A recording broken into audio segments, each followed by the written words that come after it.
Assalamualaikum warahmatullahi wabarakatuh. Kembali lagi di Bincang Saham. Pada podcast hari ini kita kedatangan narasumber yang sangat amat luar biasa dan juga seru banget nantinya ya. Sobat Kasih, kawan investasi, sebelumnya perkenalkan dulu saya Cantik Angelina yang akan membawakan podcast pada hari ini, dan saya perkenalkan dulu narasumber kita hari ini. Yang pertama ada dari OJK Cirebon, Bapak Hanif Abdul Jabar selaku pengawas pasar modal. Bapak, gimana kabarnya hari ini? Baik, alhamdulillah sehat. Yang kedua ada dari KPBI Jawa Barat, yaitu Bapak Firman Hananto selaku trainer KPBI Jawa Barat. Bapak, gimana kabarnya hari ini? Alhamdulillah sehat. Alhamdulillah. Lalu yang ketiga dari MBC Komunitas, yaitu Bapak Helto Helmi selaku Branch Manager MBC Komunitas Bandung. Bapak, bagaimana hari ini kabarnya? Alhamdulillah baik. Kedengaran suara saya jelas? Iya, Bapak, jelas. Lalu yang terakhir ada alumni dari BUGJ, yaitu Kak Atina. Dia pernah juara 1 lomba trading di Kalbis University. Gimana Kak kabarnya hari ini? Alhamdulillah baik. Alhamdulillah. Baik, langsung saja kita ngobrol-ngobrol dengan narasumber kita hari ini. Sobat Kasih harus banget pantengin dari awal sampai akhir karena kita akan berbincang-bincang cukup panas pertanyaan-pertanyaannya. Oke, langsung aja ya. Yang pertama nanya ke Pak Hanif. Pak, apa aja nih Pak peran dan fungsi OJK terkait pengawasan terhadap pasar modal? Baik, terima kasih Mbak, pertanyaannya baik sekali. Memang perlu diketahui bersama juga bahwa memang pasar modal ini salah satu sektor yang diawasi oleh Otoritas Jasa Keuangan atau OJK. Nah, kami di sini perannya ya satu sebagai regulator. Regulator ini adalah satu lembaga yang melakukan fungsi pengaturan dan pengawasan terkait sektor pasar modal. Dalam hal ini kami menerbitkan peraturan-peraturan terkait dengan sektor pasar modal berdasarkan Undang-Undang Pasar Modal, ya juga berdasarkan Undang-Undang Nomor 21 Tahun 2011 tentang Otoritas Jasa Keuangan, dan kami juga melakukan fungsi perlindungan konsumen ya di sektor pasar modal, khususnya agar kegiatan di sektor pasar modal terselenggara secara teratur, adil, transparan, dan bisa bermanfaat banyak bagi kepentingan investor ya, khususnya di sektor pasar modal. Jadi itu perannya OJK. Ya, siap, terima kasih Bapak. Lanjut pertanyaan selanjutnya ya. Yang kedua ini untuk kepada Pak Firman. Ada info menarik apa nih Pak terkait dengan pertumbuhan pasar modal di Indonesia saat ini? Oke, sebelumnya saya mau disclaimer on dulu ya. Jadi nanti yang akan kami sampaikan gitu ya, ini adalah data dari tim BI dan memang ini semata-mata untuk memberikan awareness dan edukasi ya kepada teman-teman. Dan tentunya segala keputusan kita akan kembalikan sepenuhnya kepada investor nih gitu ya. Nah, kalau ngomongin masalah pasar modal ya, ini tahun ini adalah tahun optimis ya buat pasar modal Indonesia gitu ya. Mungkin teman-teman juga sudah tahu ya bahwa beberapa case gitu ya pernah kita alami bersama-sama, mulai dari pandemi COVID gitu kan ya, terus itu internalnya baik internalnya dan eksternalnya ya di dunia. Terus kita juga sempat kemarin kita mendengar bahwa ada perang antara Rusia dan Ukraina gitu ya. Jadi kita ambil contoh deh, misalkan katakanlah di Rusia dan Ukraina. Mungkin beberapa waktu yang lalu gitu ya, ada karena perang Rusia dan Ukraina ini ada mengalami kenaikan dari sisi komoditas gitu kan ya. Nah, mungkin teman-teman juga sudah tahu juga bahwa di beberapa perusahaan tercatat itu ada main bisnisnya di komoditas ini gitu ya. Nah, harga naiknya pun akan tetap akan ikut naik ya, menjadi katalis gitu ya untuk kenaikan harga di komoditas ini gitu ya. Selain itu juga sebenarnya kalau kita lihat pasar modal juga nggak lihat dari sisi internalnya saja, eksternalnya kita lihat contoh hal di net buy asingnya gitu kan. Net buy asingnya alhamdulillah masih banyak yang mempercayai bahwa kita bisa tumbuh karena makroekonomi kita masih solid gitu ya. Jadi ini sangat menarik banget ya buat teman-teman ya, masyarakat di Indonesia, apalagi generasi milenial dan generasi Z untuk berinvestasi di pasar modal. ini masih berkesinambungan ya. Bagaimana nih Pak prospek pasar modal Indonesia ke depannya? Oke, mengenai prospek ya, Iya, prospek betul. pasar modal. Kalau kita ngomongin prospek, otomatis kita ngomongin masalah pencapaian, gitu kan ya. Kalau ngomongin masalah pencapaian di tahun 2021, gitu kan ya, mungkin teman-teman juga sudah banyak yang tahu bahwa pertumbuhan jumlah investor kita dari tahun 2020 ke 2021 itu naik dari 3,5 juta investor menjadi 7,5 juta investor, ya.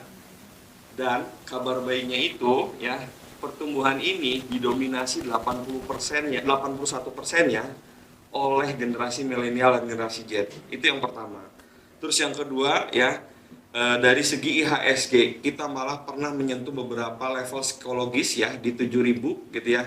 Itu membuktikan bahwa pasar modal kita kuat gitu kan ya. Supply and demand-nya masih tetap ada gitu ya, sehingga IHSG pun kembali rebound, bahkan beberapa kali menyentuh all time high-nya gitu kan ya. Terus selanjutnya gitu ya, dari segi perdagangan juga ya, mulai dari nilai transaksi, frekuensi itu adalah terbaik sepanjang sejarah. Bahkan perusahaan tercatat pun ya di tahun 2021 pun meningkat menjadi 54 perusahaan yang mencatatkan sahamnya di bursa. Kabar baiknya bahwa dari segi nilai transaksi, perusahaan yang sudah melakukan IPO itu menjadi ranking pertama dari bursa ASEAN ya, 4 tahun berturut-turut. Jadi itu pencapaian yang signifikan sekali gitu ya. Mengenai pertanyaan dari Kak Cantika, prospeknya ini sangat bagus sekali gitu kan ya. Mungkin kita juga sudah tahu ya, selama pandemi ini banyak investasi-investasi yang muncul gitu kan ya, tapi pasar modal malah lebih kuat daripada investasi-investasi lain. Baik, karena tadi Pak Firman membahas kaum milenial, kita langsung aja tanya ke Karo Ani. Karo A sendiri pernah punya pengalaman investasi di mana aja nih sebelum akhirnya Karo A terjun ke pasar modal? Ya, kalau pengalaman investasi pertama itu memang langsung ke pasar modal, instrumennya saham gitu. Karena saya pribadi mengenal dunia investasi itu ketika masuk GU-GJ ini. Jadi ketika saya sudah menjadi mahasiswa, baru mengenal yang namanya investasi di pasar modal seperti itu. Dan di saham ini merupakan ilmu yang baru banget diterima gitu kan. Zaman dari SD sampai SMA itu belum pernah terdengar gitu. Dan ketika masuk sini, wah menarik juga gitu tentang Justru asing ya, karena pasar modal ini ya. Karena asing jadi tertarik gitu kan. Dan mayoritas banyak mahasiswa yang belum mengetahui secara detail gitu dalamnya pasar modal itu seperti apa gitu. Terus nih Kak, lanjut ya. Lalu mengapa Kakak akhirnya memilih berinvestasi di pasar modal? Nah itu, karena yang sebelumnya asing jadinya tertarik. Jadinya kita kan karena di UGJ ini banyak alumni-alumni yang memang menjuarai berbagai perlombaan gitu ya. Dan dari situ juga bisa timbul rasa ingin taunya tuh lebih tinggi gitu, lebih dalam bagaimana sih cara kerjanya di pasar modal itu seperti apa, investasinya, lalu transaksinya, analisisnya. Itu kan analisisnya sama sekali baru pertama ini gitu tuh, baru diketahui, baru belajar. Makanya dan ya sangat terjangkau lah di kalangan mahasiswa gitu kalau di saham. Kita ke Pak Firman lagi ya. Menurut Bapak nih Pak, kenapa kaum milenial ini di zaman sekarang ini perlu adanya investasi? Oke, mungkin bukan ke kaum milenial saja ya, tapi generasi Z juga sudah mulai bisa berinvestasi nih sebenarnya gitu kan ya. Karena untuk menjadi investor syaratnya adalah memiliki KTP dan itu alias harus sudah berumur 17 tahun gitu kan ya. Saya ada contekan sedikit karena ini saya akan membacakan terkait data yang dipublikasikan oleh Credit Suisse Research Institute ya, bahwa mengatakan bahwa generasi milenial dan generasi Z merupakan generasi yang tidak beruntung terutama dalam persoalan ekonomi. Kenapa gitu ya?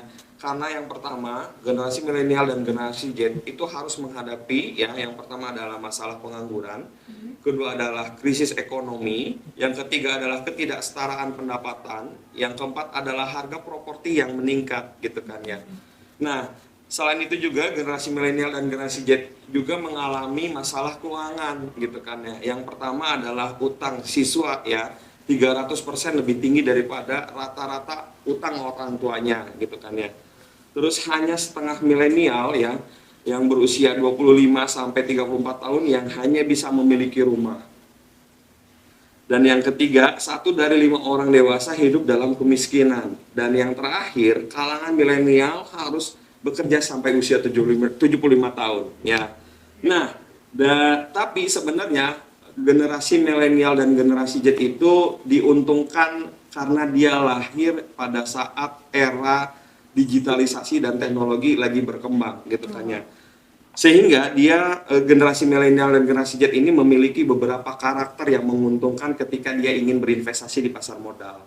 Apa saja sih keuntungan ya dari generasi milenial yang lahir di era digitalisasi dan teknologi gitu ya. Yang pertama adalah respect must be earned ya. Jadi pasar modal itu memotivasi update terhadap berita-berita terkini. Mungkin teman-teman juga sudah tahu ya bahwa generasi milenial dan generasi Z ini sangat mudah untuk mendapatkan berita-berita terkini gitu ya, baik itu di sosial media ataukah memang dari liputan-liputan media, itu sangat mudah banget gitu ya. Apalagi zaman sekarang teknologi informasi gitu ya bisa didapatkan dengan mudah. Selanjutnya gitu ya, mereka tuh sudah melek teknologi ya. Mungkin teman-teman bahwa perlu disampaikan ya teman-teman ya bahwa transaksi di pasar modal itu sudah dilaksanakan secara online. Nah, mereka tuh sangat mudah banget beradaptasi untuk melaksanakan transaksi online ini gitu kan ya. Terus yang ketiga karakternya adalah goal and achievement oriented gitu kan ya. Mereka diajarkan ya oleh pasar modal untuk melatih perencanaan keuangan dan berorientasi pada keuntungan. Nah, yang keempat, fast decision makers gitu ya. Di pasar modal membutuhkan pengambilan keputusan secara mandiri dan terjangkau. Generasi milenial dan generasi Z itu sangat mudah banget untuk membuat suatu keputusan, berbeda dengan generasi-generasi sebelumnya gitu ya. Karena mereka juga didukung oleh sumber informasi-informasi yang mereka dapatkan juga gitu kan ya. Dan yang terakhir ya, mereka tuh digital native. Environment pasar modal makin menuju digital gitu kan ya. Sehingga dia nggak kaget dengan adanya digitalisasi yang dilakukan oleh pasar modal Indonesia. Kayak gitu keuntungan dari generasi milenial dan generasi Z. Makanya dengan keunggulan ya dari karakter-karakter mereka sangat tepat untuk berinvestasi di pasar modal. Ya, betul. Nah, tadi kan Pak Firman bilang kaum milenial itu sangat mudah untuk bertransaksi. Nah, ada nggak sih Pak instrumen investasi yang mudah dan juga aman bagi Gen Z atau kaum milenial nih? Berbicara mengenai instrumen investasi yang mudah dan aman untuk generasi milenial dan generasi Z ini gitu ya, sebenarnya kita kembalikan lagi nih ke profil resiko kita sama tujuan investasi kita gitu ya. Kalau ngomongin profil resiko gitu ya, mungkin kita teman-teman juga sudah tahu ya, kita bagi 4 nih. Ada yang namanya sangat konservatif, ada yang namanya konservatif, ada moderat, dan ada yang namanya agresif. Nah, dari masing-masing tersebut ada beberapa instrumen investasi yang memang cocok. Contoh hal misalkan katakanlah untuk yang sangat konservatif, ini biasanya mereka menginvestasikan dananya di deposito dan pasar uang, ya di reksadana pasar uang, gitu ya. Terus yang kedua yang konservatif, biasanya ya untuk yang profil risiko ini dia cocoknya berinvestasi di deposito, reksadana pasar uang dan obligasi dengan jatuh tempo di bawah 1 tahun.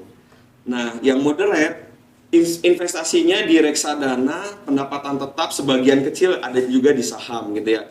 Bahkan ada beberapa juga di reksadana campuran. Nah, yang agresif teman-teman yang memiliki profil risiko ini biasanya melakukan investasi di saham atau mungkin di reksadana saham. Nah, jadi itu adalah sedikit tips ya.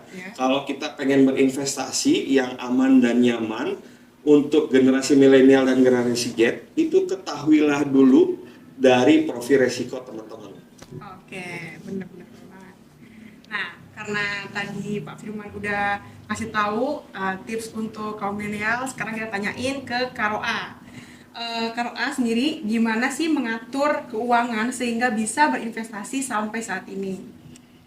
Baik, untuk cara mengatur keuangan pastinya saya berbicara sebagai mahasiswa ya. Betul, betul.